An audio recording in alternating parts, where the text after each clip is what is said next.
Hey you guys, I just wanted to do a few more examples to review for your Unit 1 test. So Unit 1 test review part 2. All right, let's look at the first one. We got n plus 14 equals negative 10. We're going to use inverse operations to isolate the variable. To get rid of a positive 14, we will subtract 14. If you do it to one side, you must do it to the other. Same sign, add and keep. So 10 and 14 is 24, and they are both negative. Let's look at another one. We have n divided by 6 is negative 1/6. And if you look at this like a proportion, you got something over 6 equals negative 1 over 6. So obviously n is going to be negative 1, but I'm going to show you how to work it out.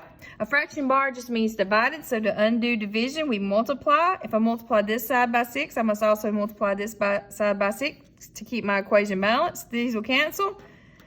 And then I can stick a 1 in there if I want to. Negative 1 times 6 is negative 6. 6 times 1 is 6. And negative 6 divided by 6 is negative 1. So n equals negative 1. Let's look at some more.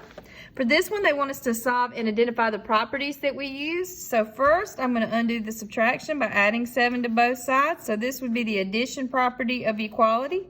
So the addition property, I'm going to abbreviate, of equality.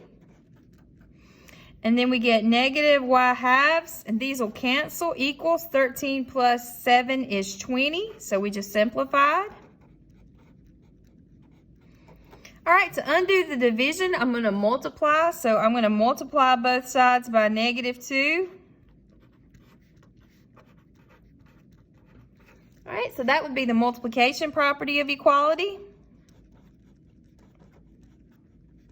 It's a big word, right?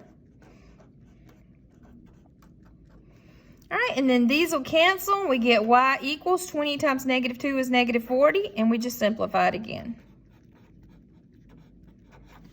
All right, for the next problem, we're simplifying a radical. So you just want to ask yourself, what is the greatest perfect square that goes evenly into 125? And that would be 25. So I could think of this as the square root of 25 times the square root of 5, because 25 times 5 is 125. 25 being the greatest perfect square that divides evenly into 125. The square root of 25 is 5. I can't do anything with that. So this simplifies to 5 times the square root of 5. Let's do another one. For this one, you want to multiply the numbers outside the radical first. So 7 times negative 3 would be negative 21, and then we'll multiply the radicals. The square root of 2 times the square root of 5. 2 times 5 is 10. If I could simplify this 10 or the square root of 10, I would, but I can't. So I am finished. All right, for this one, we're simplifying the square root of 600. So I'll ask myself, what's the greatest perfect square that divides evenly into 600? And that would be 100. So I could think of this as the square root of 100 times the square root of 100 times 6 is 600. The square root of 100 is 10. And we're finished. All right, let's look at some more. We're going to simplify the square root of 44. The greatest perfect square that divides evenly into 44 is 4. 4 times what is 44? That would be 4 times 11. The square root of 4 is 2, because 2 times 2 is 4. And we're done. All right, for the next one, again, we're going to multiply the numbers that are outside the radicals first. So 7 times 9 is 63.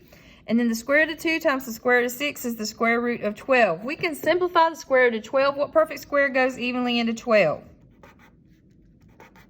4. And then the square root of 4 is 2. And then 63 times 2 is 126. Can't do anything with that square root of 3. All right, 2 more. We got n minus 13 equals negative 11. To get rid of subtracting 13, we'll add 13, which is in one side you must do to the other. The signs are different, so I'll subtract 13 minus 11 is 2. You keep the sign of the boss, which is 13 is positive, so it's positive 2. And then for the last one, again, multiply the numbers that are outside first. Negative 2 times negative 3. Negative negative is a positive. 2 times 3 is 6. The square root of 5 times the square root of 5 would be the square root of 25. But what's the square root of 25? It's a perfect square. The square root of 25 is 5, and 6 times 5 is 30. I hope this helped. Have a great rest of the day.